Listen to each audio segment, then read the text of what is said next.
Bonjour, on se retrouve aujourd'hui pour un nouveau tutoriel vidéo de la blouse Reflet. Reflet, c'est une petite blouse qui se caractérise par une petite goutte dans le dos et des jeux de plis au niveau de l'encolure dans le dos.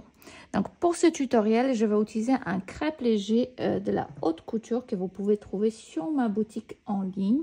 Il se décline dans plusieurs couleurs. Pour le tutoriel, pour qu'on voit bien ce que je réalise, je vais utiliser le crêpe léger blanche sur lequel je pourrais facilement retracer les pinces, et je vais coudre avec un fil légèrement clair rose pour que vous puissiez voir les coutures au fur et à mesure du temps.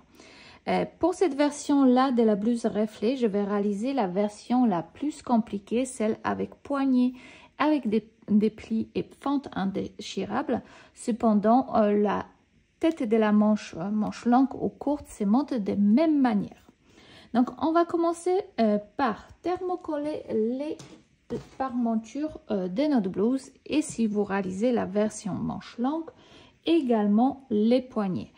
On va venir bien placer les crans d'assemblage qui vont nous donner des indications des plis dans le dos, et également on va passer un petit fil sur la pointe de notre pince de poitrine, et j'ai cranté également le côté début de mes pinces pour pouvoir les réaliser facilement.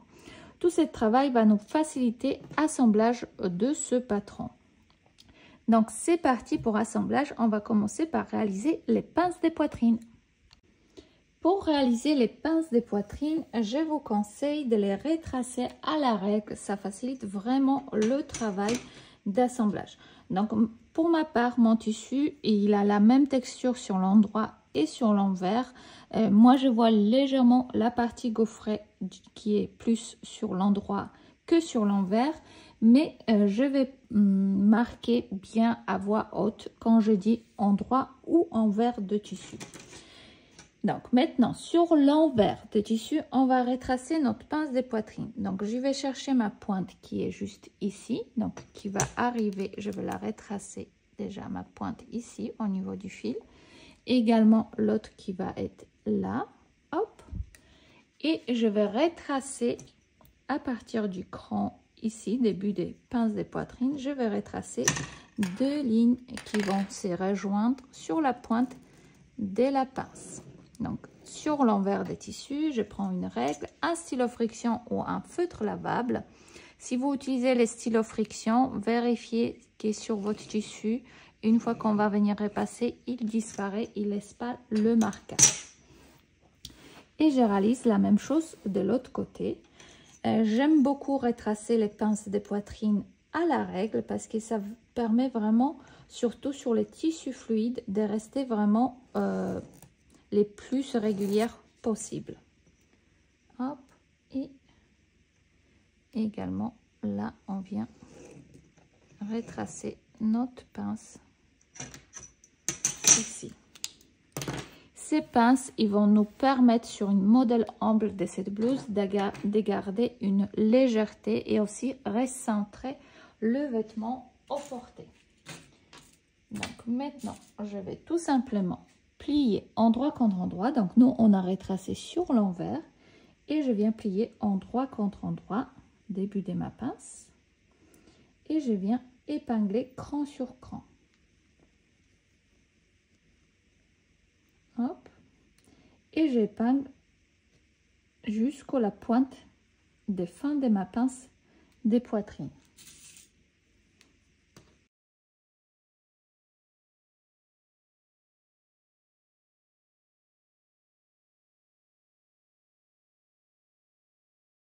J'ai épinglé mes pinces de poitrine et maintenant nous allons pouvoir venir piquer à partir de l'extérieur de ma pince vers l'intérieur. À savoir qu'ici, au niveau d'arrivée de la pointe, je vais réaliser deux petits points vraiment sur le creux, sur la pointe de mon tissu, vraiment sur le bord de tissu, pour ne pas avoir un gros bec quand on va venir la repasser la pince. Elle doit se vraiment fondre dans le tissu, d'où il y a vraiment importance de réaliser 2-3 points vraiment sur le bord du tissu, plus les petits 3 points dans le vide qui vont nous permettre de nouer fin de la pince. Et je viendrai les repasser. Et voici ce que ça donne une fois que nous avons réalisé les pinces de poitrine. Donc hop, je vous montre de plus près. Une fois la couture elle était faite, je suis venue les coucher au fer à repasser vers le bas. Et une fois que j'ai réalisé les 2 pinces de chaque côté, je suis venue surjeter les bords de chaque côté de ma blouse et également les lignes d'épaule. Maintenant, nous allons venir réaliser les plis dans le dos. Donc, pour réaliser ces plis, on va tout simplement venir prendre l'écran et on va tout simplement venir positionner cran sur cran. Donc, je prends deuxième cran avec le premier, endroit contre endroit, et j'épingle.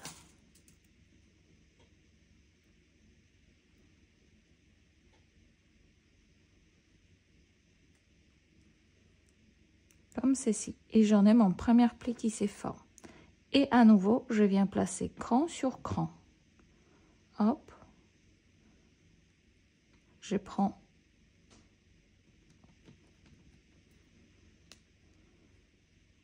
hop et j'épingle.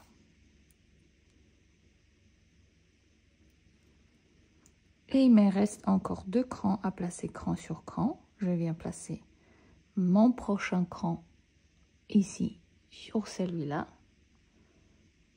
Hop. Et j'épingle.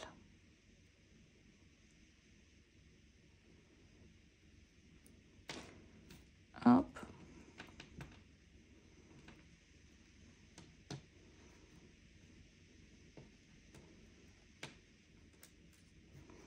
Et je retrouve mes 3 plis dans le dos.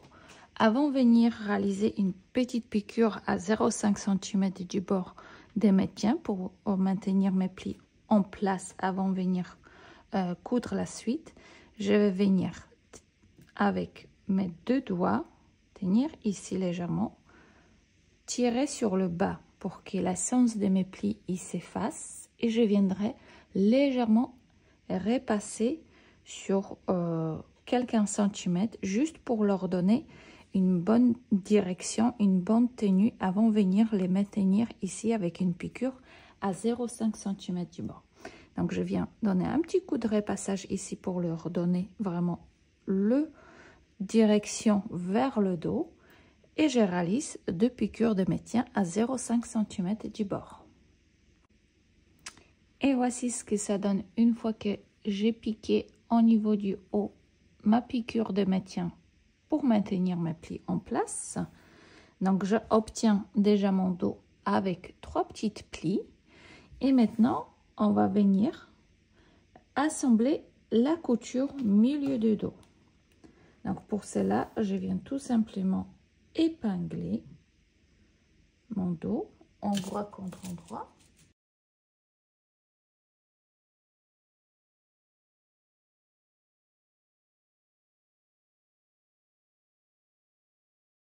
Et une fois que j'ai épinglé mon dos, endroit contre endroit, je viens piquer à 1 cm du bord à partir du bas vers le haut. Et je viendrai ouvrir les marges de couture au fer à repasser. Et voici ce que ça donne une fois que j'ai assemblé mon dos avec une couture milieu dos. Donc je suis venue ouvrir les coutures au fer à repasser pour obtenir quelque chose de bien plat. Hop. Et maintenant, nous allons pouvoir venir assembler la ligne d'épaule du devant et dos. Je viens placer endroit contre endroit. Donc mes pinces ici, on a notre l'envers de tissu. Et je viens aligner la ligne d'épaule.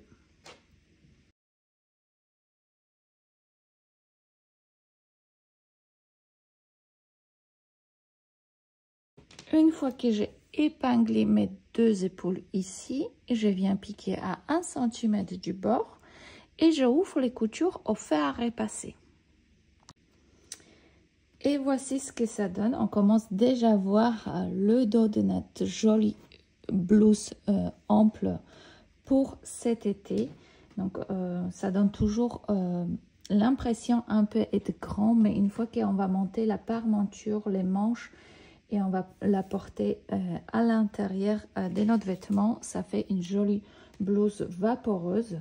Donc hop, j'ai cousu mes lignes d'épaule, je suis venue bien ouvrir au fer à repasser les marges de couture de chaque côté. Hop, et maintenant nous allons pouvoir réaliser la parmenture qui va venir nous faire la propreté de l'encolure de cette petite blouse. Donc pour cela, on va prendre d'abord notre parmenture dos. Donc notre parmenture qui est thermocollée. Hop. Et je vais venir la placer endroit contre endroit. Donc ça c'est l'endroit. Là c'est l'envers parce qu'on a mon thermocollant. Hop, ici. Et je viens placer endroit contre endroit.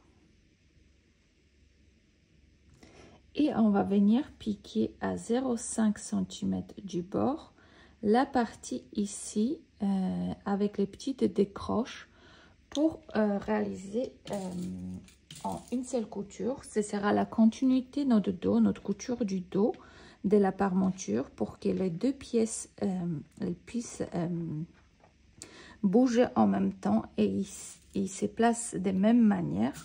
On réalise une petite couture ici. Sur la parmenture, ici, on réalise une couture de 0,5. C'est pour vraiment éviter d'avoir sur les épaisseurs au niveau des marges de couture dans le dos. D'où ici, la marge de couture, elle est plus petite. Donc, je viens piquer ici et après, je viens ouvrir au fer à repasser. Et voici ce que ça donne une fois que nous avons assemblé la parmenture dos au niveau de la ligne de dos. Donc hop, je suis venue ouvrir les coutures au fer à repasser, ici comme ceci. Et maintenant, nous allons venir prendre la parmenture de devant et je viens tout simplement épingler la ligne d'épaule ici. Donc hop, endroit contre endroit. Je place endroit contre endroit chaque épaule. Je viens épingler.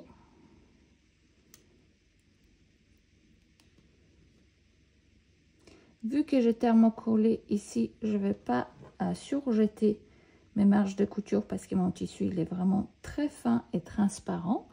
Mais je vais venir piquer à 1 cm du bord. Je vais ouvrir les coutures au fer à repasser et je viens surjeter l'ensemble des côtés extérieurs de ma parmenture. Si toutefois vous n'avez pas de surjeteuse, vous pouvez border la partie extérieure de votre parmenture tout autour avec un biais.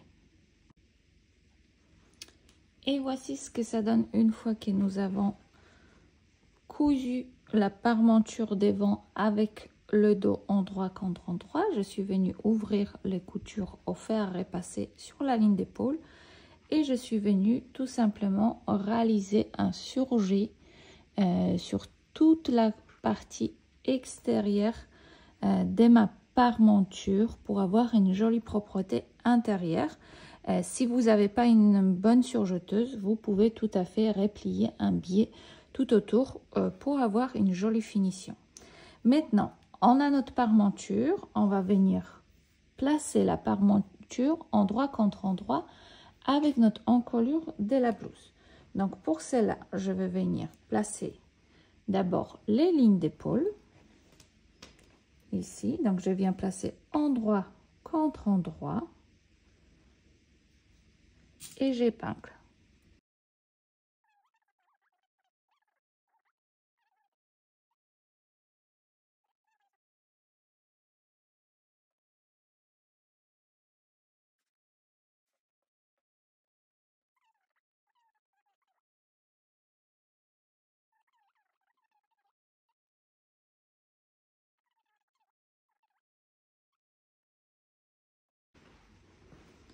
Je la bascule sur le dos Et là, normalement, on se retrouve, on a 3 petits crans sur la parmenture qui nous indiquent les placements de nos plis. Donc, vous voyez mon pli, mon premier pli qui s'arrête. Il s'arrête avec mon cran ici, deuxième, troisième. Et je viens placer jusqu'au début de mon rentrée de la goutte. Donc, pour rappel, cette goutte-là, c'est une goutte décorative. Nous n'avons pas besoin de la ouvrir pour pouvoir passer la blouse sur notre tête, car l'encolure, elle est déjà assez dégagée. Mais vous pouvez réaliser soit une petite bride, soit on viendra coudre un petit bouton décoratif à la fin. Moi, ce que je fais, c'est que je couds un petit bouton décoratif à la fin, car je trouve que ça fait la plus jolie finition au niveau du dos. Mais on peut tout à fait imaginer à coudre un joli lien, réaliser un petit lien à côté et venir le glisser ici, qui va venir nous nouer dans le dos la goutte. C'est vraiment en fonction de ce qu'on souhaite. On peut s'amuser et réaliser plusieurs versions de cette blouse. Hop, donc j'ai épinglé le dos. Et on va venir placer sur notre ligne de dos. Donc peut-être je vais basculer l'ensemble pour qu'il n'y ait pas de... Hop, comme ça vous allez voir mieux. Hop, je place endroit contre endroit pour les côtés de notre goutte.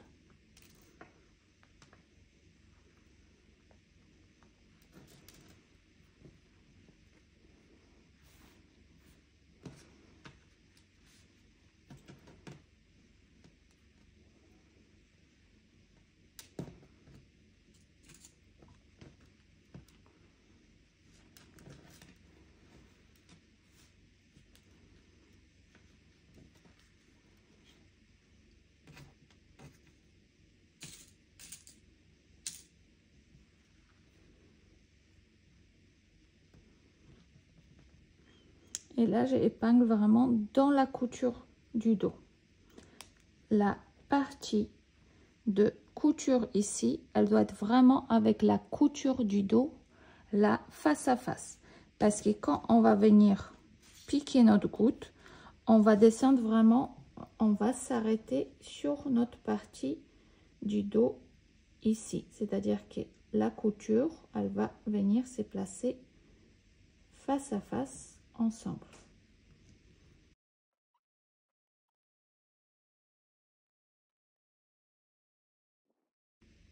J'ai épinglé ma parmenture et maintenant je vais venir piquer à 0,5 cm du bord tout autour. Donc je vais commencer par piquer à partir d'ici. Je vais passer sur toute mon encolure là, hop, par mes petites plis.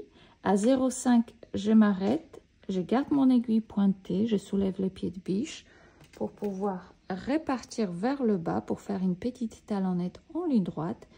Et ici également, je réparte à 0,5 cm du bord et je descends jusqu'au 0,5 cm du bas dans ma couture milieu du dos. Donc là, je vais veiller vraiment de m'arrêter sur la couture milieu du dos, dans la couture en pointe aiguille. On soulève les pieds de biche, on tourne notre ouvrage pour pouvoir répartir à nouveau sous notre machine à coudre à 0,5 cm du bord tout autour ici. On s'arrête, on soulève les pieds de biche légèrement, on tourne et on réparte pour pouvoir coudre tout ensemble de cette façon-là. Et après, on pourra venir dégarnir la partie V dans le dos pour bien former une jolie goutte. Donc la parmenture va nous stabiliser notre découpe du dos et on va se méfier à notre parmenture vers laquelle on va dégarnir notre V. Donc hop, je viens piquer tout autour ma parmenture à 0,5 cm du bord.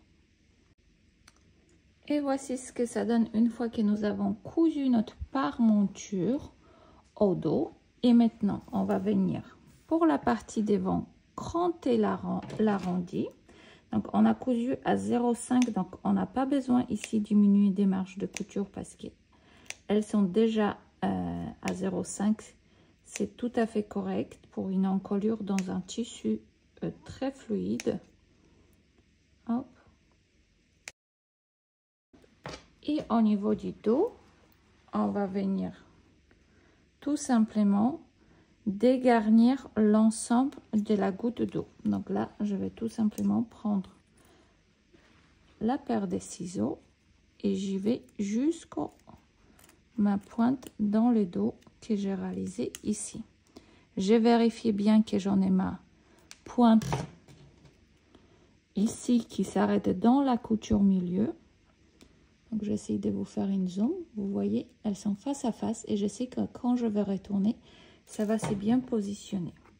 Et là, je dégarnis.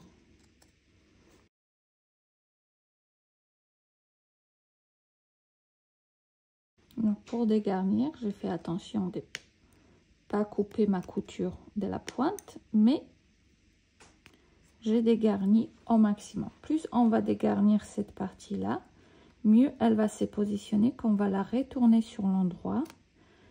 Quand on va la retourner vers l'envers de notre blouse, c'est-à-dire que la parmenture va venir sur l'endroit, mais elle va être dans l'envers de notre blouse. Hop. Mais pour cela, il faut bien dégarnir cette partie-là. Donc là, vous prenez votre temps. Hop.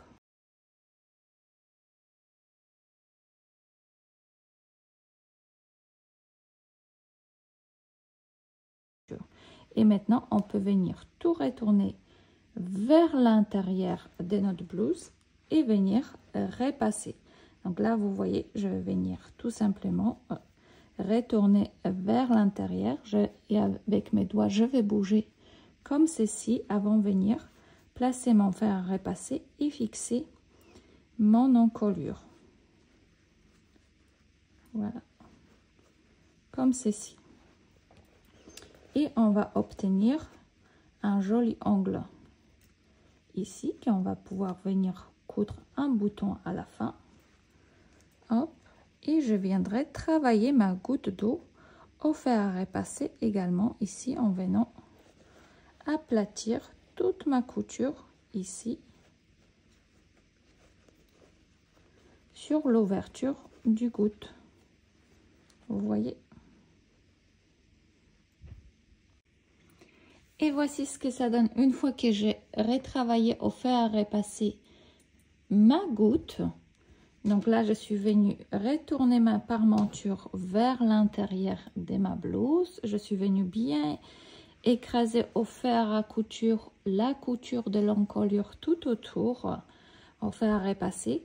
Maintenant, vous pouvez réaliser une petite piqûre dans la ligne d'épaule pour maintenir la parmenture, ou venir réaliser 2-3 petits points à la main pour pouvoir venir rattraper cette parmenture. Ça nous permettra qu'une fois qu'on va porter notre blouse, la parmenture ne va pas ressortir. Et on a une jolie goutte dans le dos qui est vraiment très fin, sur lequel on pourra venir coudre un petit bouton décoratif à la fin entre deux parties ensemble comme ceci. Maintenant, une fois que nous avons posé notre parmenture, nous allons venir placer le dos endroit contre endroit avec le devant, hop, comme ceci, pour venir épingler tout simplement les côtés. On va venir enfermer les côtés de notre blouse. Et je viens épingler.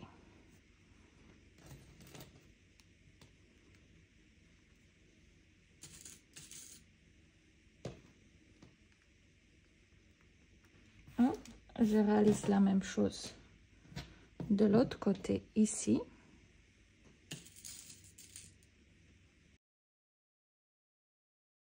On va venir piquer à 1 cm du bord à partir de emmanchelure vers le bas de chaque côté, et on viendra ouvrir les coutures au fer à repasser. Et voici ce que ça donne une fois que j'ai réalisé les côtés de ma blouse. Donc hop, je suis venue ouvrir les coutures au fer à repasser ici, hop, et ma blouse, elle est déjà fermée.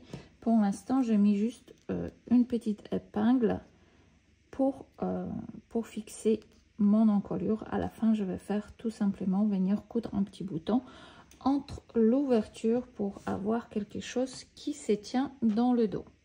Maintenant, nous avons réalisé notre haut. On va venir passer à assemblage des manches, réalisation de la fente indéchirable. Pour rappel, dans ce tutoriel, je vous montre réalisation des manches avec les jeux de plis et les fentes indéchirables, mais la tête des manches d'une manche courte se réalise de même manière. Pour le montage du tutoriel, j'ai décidé de réaliser la version tutoriel la plus difficile car je trouve que ça permet de progresser dans différentes techniques du montage de la blouse. Tout simplement, pour la manche courte, vous allez avoir juste la petite manche courte à replier 2 fois votre marge de couture vers l'envers pour pouvoir avoir un ourlet de bas. Et pour les manches longues, nous avons une fente indéchirable à réaliser et on a la finition avec jeu des jolis plis en bas. D'où je vais réaliser cette version-là des manches sur ma blouse. Donc, avant de commencer, on va venir de bien placer, si vous cousez dans un tissu comme le mien, qui peut facilement de changer sens de l'endroit et l'envers, je vais venir m'épingler chaque fois l'épingle sur l'endroit de tissu. Comme ça, je suis sûre que quand je vais réaliser mes manches, je vais les réaliser en parfaite symétrie. Les manches, souvent, je vous conseille de réaliser en miroir. Comme ça, on est sûr qu'on ne va pas se tromper.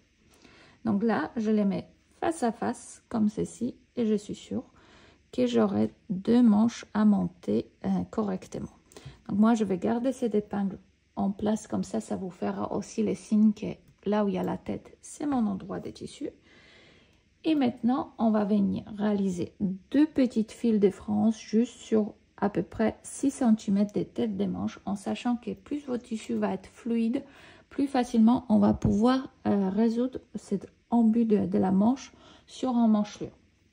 Donc si toutefois vous êtes déjà une couturière qui a l'habitude de coudre les manches, vous n'êtes pas obligé réaliser ces fils de France, mais pour les débutantes, je vous conseille de passer 2 fils de France. Ça va nous permettre plus facilement réaliser le montage de la manche. Donc on passe 2 fils de France et après on va passer à la réalisation de la fente indéchirable. Donc pour cela il faudra découper un biais dans le même tissu. Ça évite d'avoir trop de démarcations. Ou si vous êtes débutant, vous cousez un tissu fluide et vous voulez bien réussir votre fente, on peut se permettre également monter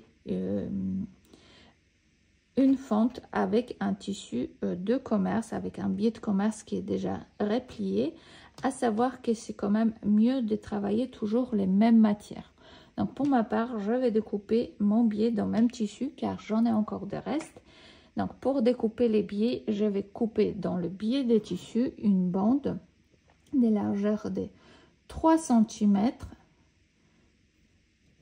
sur une longueur de vingtaine de centimètres sera suffisante pour réaliser mes 2 fentes ici. Et voici ce que ça donne une fois que j'ai passé 2 fils de France au niveau de la tête des manches. Donc ici on a notre grand milieu d'épaule et je suis passée juste sur un 6-8 cm de la tête d'épaule, 2 fils de France avec 0,5 cm d'espacement entre chaque fil de France pour pouvoir plus facilement monter ma tête des manches. Maintenant, on met notre manche sur l'endroit. Sur la planche de patron, vous avez les emplacements des petites plis au niveau des bas de notre manche. Donc, vous allez voir qu'on va venir ici border l'ensemble ici de notre fente indéchirable avec le biais. Mais il faut bien repérer tout l'écran. Et de toute façon, si toutefois sur la planche, vous voyez pas l'écran prêt qui venait juste après. C'est juste une répétition. On peut toujours réaliser un pli supplémentaire à la fin en venant plaçant le bas de notre manche dans le poignet. Donc maintenant, je vais prendre mon biais que j'ai réalisé au fer à repasser, que j'ai replié en 3 et je vais venir placer endroit contre endroit avec ma fente indéchirable. Donc je ouvre, je viens placer endroit contre endroit, donc je vais venir placer bord à bord. Hop. Jusqu'au ma fente ici. Hop. Là. Je vais venir épingler.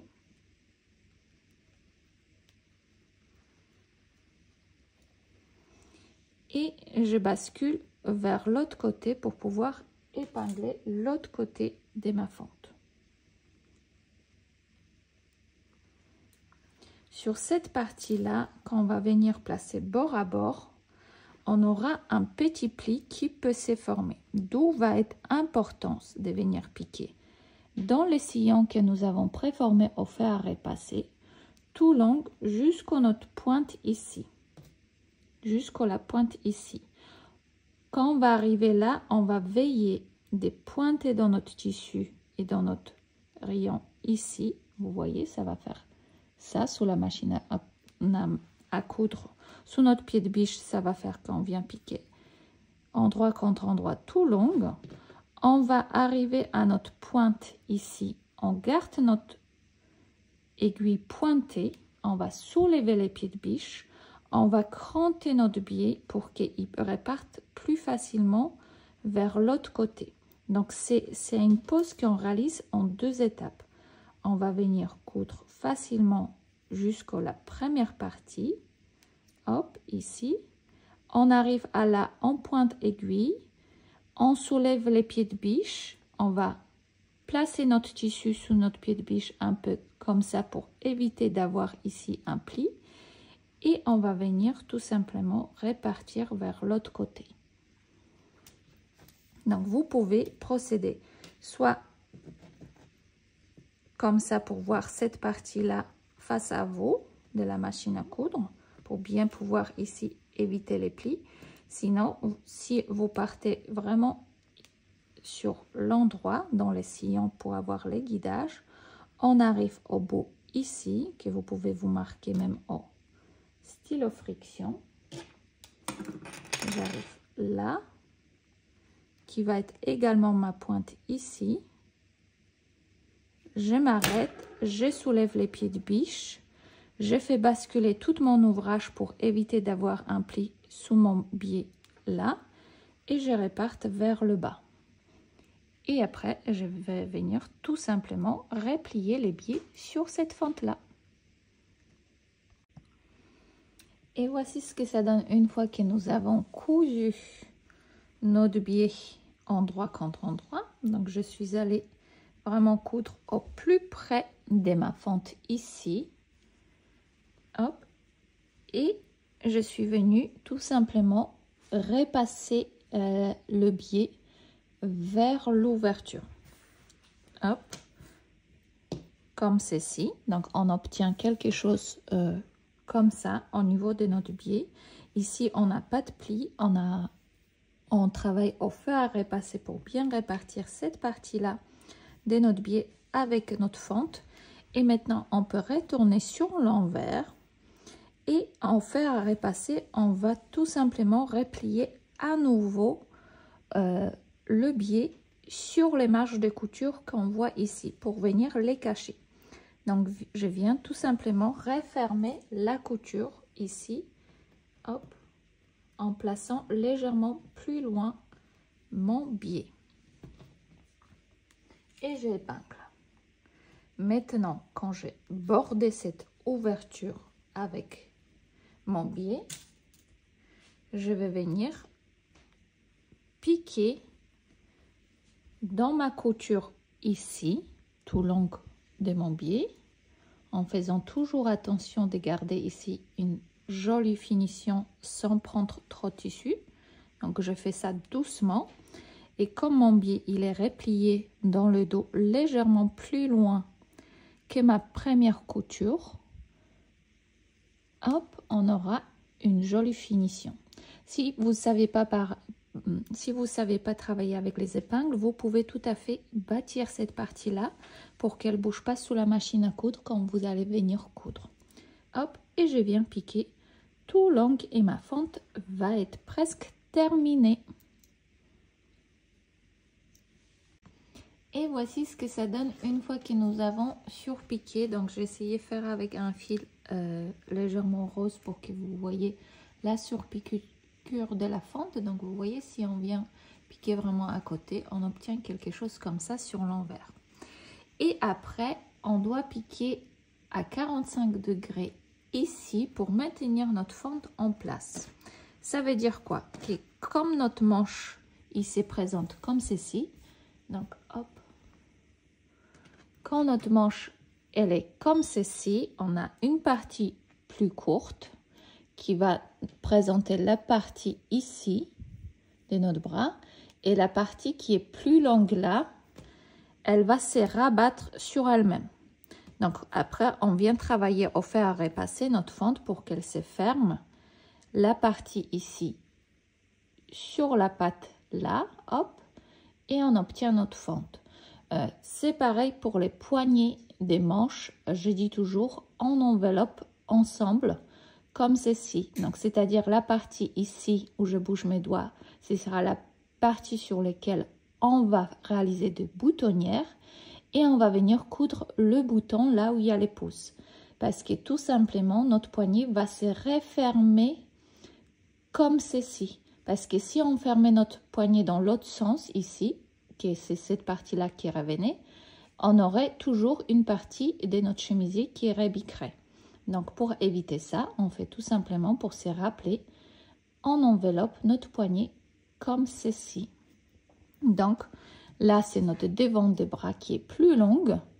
Hop, et ça, c'est la partie plus courte qui va être ouverte où on va coudre bouton. Et là, ici, qui va être légèrement plus longue ou de même taille, mais sur lesquelles on va réaliser les boutonnières. Maintenant, on a réalisé notre fente. On a réalisé la petite piqûre à 45 degrés. Et maintenant, on peut venir réaliser des plis. Donc, les plis, elles ont le sens à être réalisé. Donc là, je vais vous montrer du face que j'ai déjà replié parce que ça demande quand même un peu plus du temps. On obtient notre poignet et on essaye que les plis ils suivent les mouvements de notre manche. C'est-à-dire que je vais venir replier à chaque fois la partie les plus longues vers la version plus courte pour qu'une fois qu'on va enfermer notre manche, qu'il y a les sens des plis qui se suivent. Donc, on commence toujours par la partie extérieure, là où vous voyez la pli, et on rapporte cran sur cran et on épingle. C'est la même chose qu'on a fait au niveau de l'encolure. Donc, je place cran sur cran et je mets épingle. Je passe au cran suivant, je l'emmène au cran d'après, hop, et j'en ai à nouveau mon petit pli. Hop, je reprends prochain cran, j'emmène au cran d'après et j'en ai encore un pli.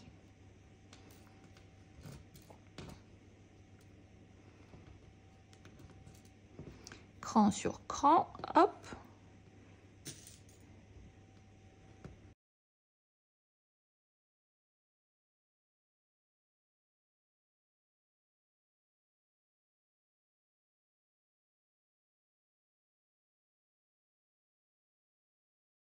Une fois que j'ai épinglé toute cette partie-là, je vais venir tout simplement mettre un petit coup de fer à passer pour en tirant légèrement sur sur la tête de la manche pour voilà d'avoir les sens des plis, et je vais réaliser un petit piqûre de maintien au niveau du bas des plis pour qu'elle se place en place.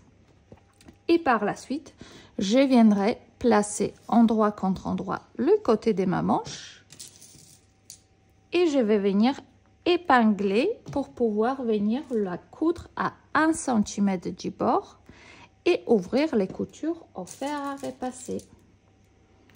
Donc, on réalise une petite piqûre de maintien à 0,5 pour fixer nos plis. Et après, on replie endroit contre endroit notre manche pour venir piquer à 1 cm du bord la manche. Et voici ce que ça donne une fois que nous avons piqué le bas de notre manche pour maintenir les plis en place. Et on est venu coudre les côtés de notre manche. Donc, si toutefois vous réalisez une manche courte, vous avez plié votre manche en deux pour pouvoir venir coudre le côté. Donc, pour la manche courte, vous pouvez tout à fait réaliser dès présent un petit ourlet en repliant 2 fois 1 cm vers l'envers. Et après, on peut monter la manche sur le buste. Donc, nous, maintenant, ce qu'on va faire, c'est qu'on va placer d'abord le poignet pour terminer la manche et on va pouvoir venir la monter sur le buste. Donc pour les poignets, nous avons 2 rectangles. Donc moi, en même temps que j'ai repassé les côtés des manches, j'ai réalisé un repli de mes rectangles. Donc on a 2 rectangles qui on plie endroit contre endroit sur la moitié, sur la longueur de mon poignet. Et je réalise un repli vers l'envers de 1 cm. Et je viens épingler. C'est ce que j'ai réalisé déjà de côté ici.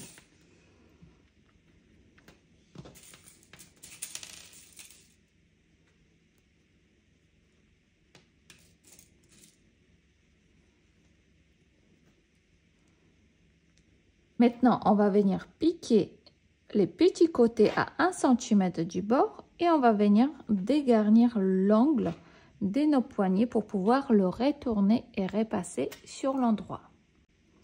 Et voici ce que ça donne une fois que nous avons cousu les côtés du poignet. Donc maintenant, on va venir cranter angle pour pouvoir la bien retourner sur l'endroit. Hop.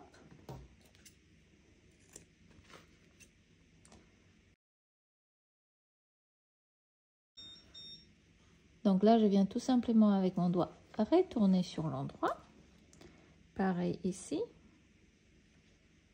Hop, nous avons cranté les bouts, donc il va facilement se positionner comme ceci.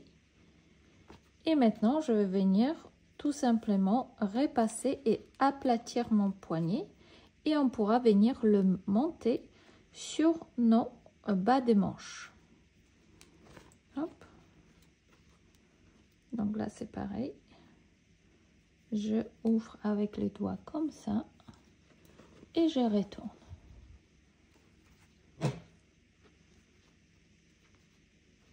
Et là, je vais venir tout simplement ressortir mes angles pour qu'il y ait une jolie angle droit au bout de mes poignets. Et je viens tout simplement les repasser au fer à repasser pour les bien aplatir. J'ai repassé mon poignet et maintenant nous allons pouvoir venir le placer endroit contre endroit avec les bas de notre manche. Donc pour rappel, on regarde bien où est notre partie la plus longue du poignet. Donc c'est celui-ci qui est bien rabattu vers l'intérieur qui va se fermer comme ceci. Je viens placer endroit contre endroit. Hop, et j'épingle. J'épingle la partie qui n'a pas repli. Donc normalement, si on a fait toutes les plis, ça tombe tout juste. Mais si toutefois sur votre planche, vous n'avez pas vu encore un pli supplémentaire, vous pouvez tout à fait réaliser un parce qu'il y aura une petite partie qui va rester sans pli. Ça crée une fausse pli. La couture de la manche qui passe ici. Mais on peut tout à fait, si vous avez trop d'espace ici, rajouter un pli qui va vous permettre d'ajuster avec le poignet votre manche. Hop.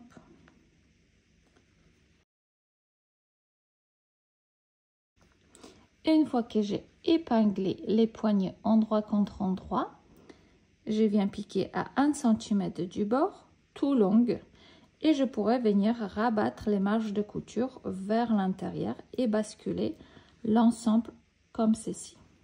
Et je réalise la même chose pour deuxième manche. Et voici ce que ça donne une fois que nous avons cousu endroit contre endroit notre poignée. Donc maintenant je peux basculer l'ensemble vers l'intérieur. Donc on va obtenir des jolis petits plis tout autour de notre poignet. Hop. Donc là, si je mets ma main, j'en ai mes plis qui s'écouchent vers les côtés où on va fermer notre poignet, comme ça. Hop, et je viens tout simplement maintenant rabattre mes marges de couture vers l'intérieur et je vais venir épingler. Donc pour celles qui déjà suivent, si vous suivez déjà mes vidéos tutoriels sur la chaîne YouTube, vous savez que pour la finition des poignets, pour pouvoir les enfermer, on peut les surpiquer à la machine à coudre, mais moi je vous préconise réaliser un point invisible à la main devant la télé le soir. Ça vous apportera des finitions beaucoup plus soignées au niveau de votre poignet. Et même si vous êtes débutante, vous savez que ça va être beaucoup plus facile à réaliser un petit point invisible à la main que d'avoir une piqûre qui ne va pas être toujours régulière. Hop, parce qu'il faut dans ce cas-là se munir d'une pièce spéciale qui nous permette d'avoir un petit guide qui nous permettra de rester droit sur notre machine à coudre.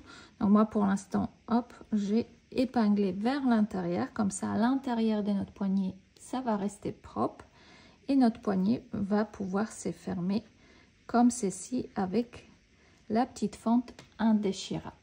Donc moi, cette finition-là, je vais faire tranquillement devant la télé. Donc là, tout simplement, vous allez prendre un fil et une aiguille et vous allez refermer ce point en prenant 2-3 petites fils de notre tissu et vous allez repiquer dans le poignet. Et on prend les marges de couture en fait ensemble avec un petit point tout fin et ça nous permet d'avoir de jolies finitions. Et à la fin, on aura également à réaliser des boutonnières au niveau de notre poignet. Et une fois que nous avons finalisé les bas des manches où vous avez fait un ourlet en repliant 2 fois vers l'envers votre manche, on va venir monter la manche sur notre devant, sur notre buste de notre blouse. Donc pour celle-là, vous avez vous avez un cran qui indique milieu d'épaule qui est là et vous avez un cran qui va indiquer le devant. Donc ici j'en ai mon devant avec mon cran devant, donc je vais venir placer endroit contre endroit. Donc je viens d'abord épingler les coutures côté ici, hop, comme ceci. Et maintenant je vais reprendre avec ma main ici vers l'intérieur. Je viens de placer endroit contre endroit la tête de la manche avec le cran de milieu d'épaule avec milieu d'épaule de mon devant. Hop, ici.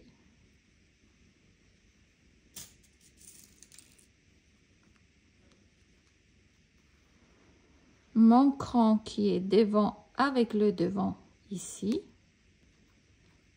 Et je viens épingler la reste.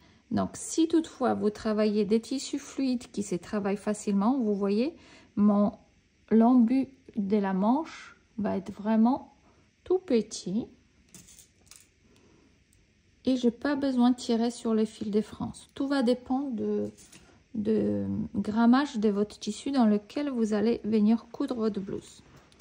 Et j'épingle à partir du bas vers le haut également ma emmanchelure dos avec la manche côté dos et aussi ici vous voyez vu que j'ai passé mes 2 fils de France, ça permet de facilement hop, laisser se placer les tissus sur emmanchelure. Hop. Ce ne sont pas les manches français. C'est vraiment, ces frances-là, on passe vraiment pour faciliter de résorber le embut de la manche. Hop, et je réalise la même chose de l'autre côté. Donc, je suis venue épingler mes 2 manches au buste. Donc, vous voyez, je mets quand même pas mal des épingles.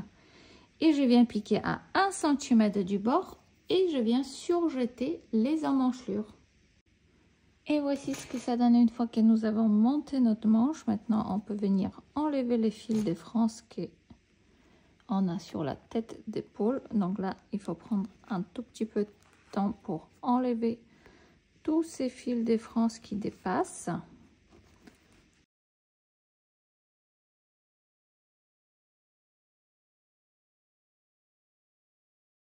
Je suis venue surjeter également la emmanchelure tout autour. Et au moment que je surjetais mon tour de emmanchelure de ma blouse, je surjetais également les bas de ma blouse qui va me permettre de replier 2 fois 1 cm vers l'envers pour réaliser un ourlet de bas de la blouse. Donc maintenant, il nous reste que, en fonction de notre souhait, si on souhaite la porter à l'extérieur, on va garder un ourlet légèrement plus long. Mais si toutefois vous souhaitez porter cette petite blouse aérienne ample dans votre pantalon, dans ce cas-là, je vous conseille de raccourcir la longueur de la blouse pour que vous avez quelque chose qui ne fasse pas des bourrelets au niveau de notre taille, une fois qu'on va la faire rentrer, par exemple, dans le pantalon. Donc, en façon dans laquelle on va porter cette petite blouse, vous pouvez raccourcir ou laisser ourler tel qu'il est. Hop, donc je replie 2 fois les 1 cm que je viendrai repasser au fer à repasser. Et je vais venir repiquer sur l'endroit tout autour de mon ourlet de la blouse et venir coudre un petit bouton. Donc, il me reste qu'à coudre le petit bouton au niveau de ma blouse, réaliser les boutonnières et venir coudre le bouton au niveau du poignet et faire les finitions à la main sur l'intérieur de mes poignets et la blouse va être terminée. J'espère que ce tutoriel il vous avait bien plu. C'est un vraiment modèle assez simple à réaliser qui demande quand même un peu de concentration si on choisit la version avec des jolis plis au niveau des manches, mais on obtient une jolie petite blouse qui peut également décliner en version robe si vous rallongez des trentaine de centimètres vers le bas. Je vous souhaite une très belle journée et bonne couture à vous.